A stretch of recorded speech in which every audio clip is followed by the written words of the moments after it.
दोस्तों, कैसे हो आप सब। I hope you all are fine. तो आज मैं आपको सुनाने वाली हूँ अकबर बीरबल की कहानी स्वर्ग की यात्रा, Birbal's journey to heaven in Hindi. तो दोस्तों, ये कहानी बहुत ज़्यादा मज़ेदार और बहुत ही ज़्यादा अमेजिंग होने वाली है। बट कहानी को सुनने से पहले वीडियो को लाइक कर और चैनल को सब्सक्राइब कर दो। तो एक बार की बात है, राजा अकबर अपने दरबार में बैठकर कुछ विचार कर रहे थे।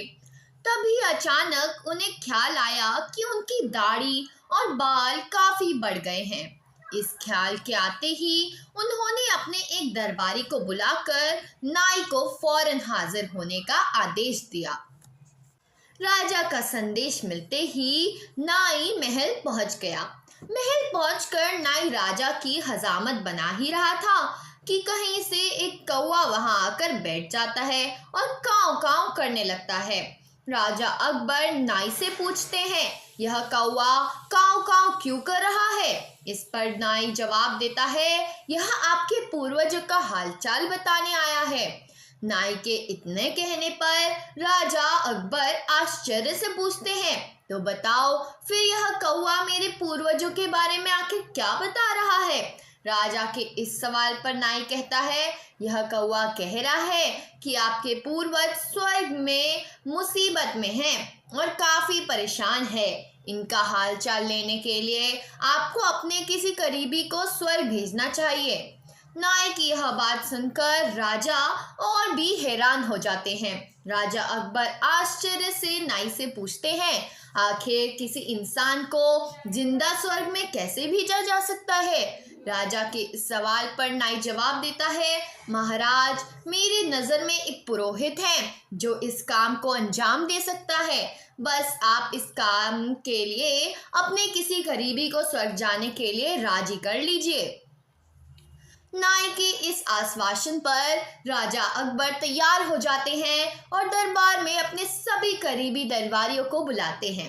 राजा के आदेश पर सभी करीबी दरबारी राजा अकबर के सामने हाजिर हो जाते हैं। सभी दरबारी राजा से अचानक बुलाने की वजह पूछते हैं। इस पर राजा उन्हें नाई के साथ हुई सारी बात सुनाते हैं। राजा की बात सुनकर सभी दरबारी एक मत में बीरबल का नाम आगे रखते हैं। दरबारी कहते हैं कि स्वर्ग जाकर पूर्वजों का हालचाल लेने के लिए बीरबल से उचित व्यक्ति और कोई नहीं हो सकता, क्योंकि बीरबल हम सबसे ज्यादा बुद्धिमान और चतुर है। इसलिए स्वर्ग में आपको पूर्वजों का हालचाल लेकर वहां उनके परेशानी का हल आसानी से निकाल सकता है। राजा अकबर दरबारियों की इस सलाह को मानते हुए बीरबल को स्वर्ग भेजने की तैयारी कर लेते हैं। इस बात का पता चलते ही बीरबल शहंशाह से पुरोहित को बुलाकर स्वर्ग भेजने की विधि के बारे में पूछते हैं। बीरबल की इस बात पर राजमहल में पुरोहित को बुलवाया जाता है। पुरोहित के आते ही उनसे स्वर्ग जाने की विधि के बारे में पूछा जाता है। पुरोहित बताते हैं, आपको यहीं पासों में मौजूद एक घास के ढेर में भेजा जाएगा। बाद में उस ढेर में आग लगा दी जाएगी। फिर कुछ मंत्री की शक्ति से आपको स्वर्ग भेजा जाएगा। कुछ मंत्र ऐसे होंगे जिससे आप स्वर्ग पहुंच जाएंगे। स्वर्ग जाने की पूरी प्रक्रिया जानने के बाद बीरबल राजा अकबर से करीब 11 दिन का समय मांगते हैं और पुरोहित के 11 दिन बाद बुलाने की बात रखते हैं। कहते हैं, मैं स्वर्ग जा रहा हूँ और कितने दिन मुझे लौटने में लगेंगे, इस बारे में निश्चित तौर पर कुछ भी कहना मुश्किल है। इसलिए स्वर्ग जाने से पहले एक बार मैं अपने परिवार से मिलना चाहता हूँ और कुछ समय बिताना चाहता हूँ। बीरबल अपने घर जाने के लिए महल से रवाना हो जाते हैं। देखते देखते 11 दिन बीत जाते हैं। 12वें दिन बीरबल स्वर्ग जाने के लिए राजा अकबर के सामने हाजिर होते हैं।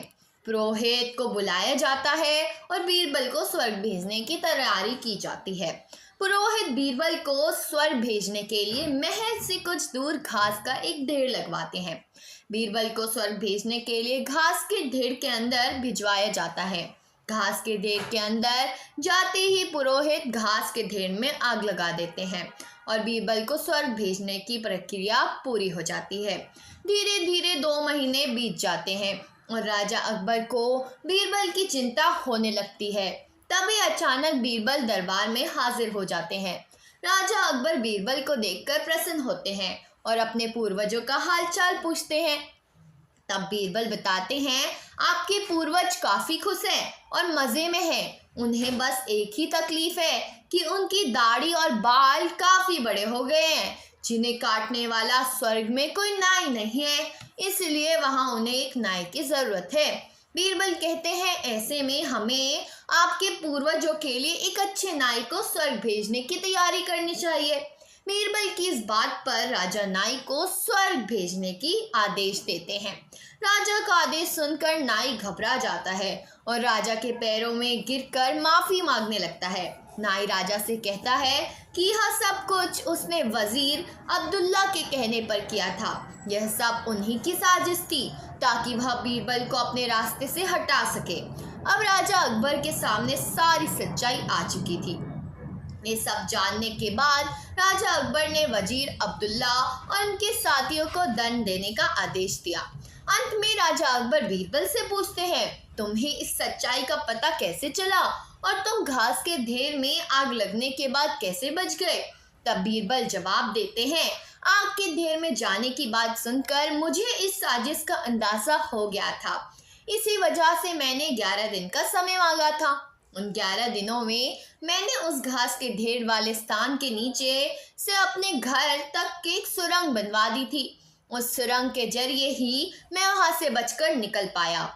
बीरबल की पूरी बात सुनकर राजा बहुत प्रसन्न हुए और बोले, वाह बीरबल वाह, यह काम केवल तुम ही कर सकते थे और कोई नहीं।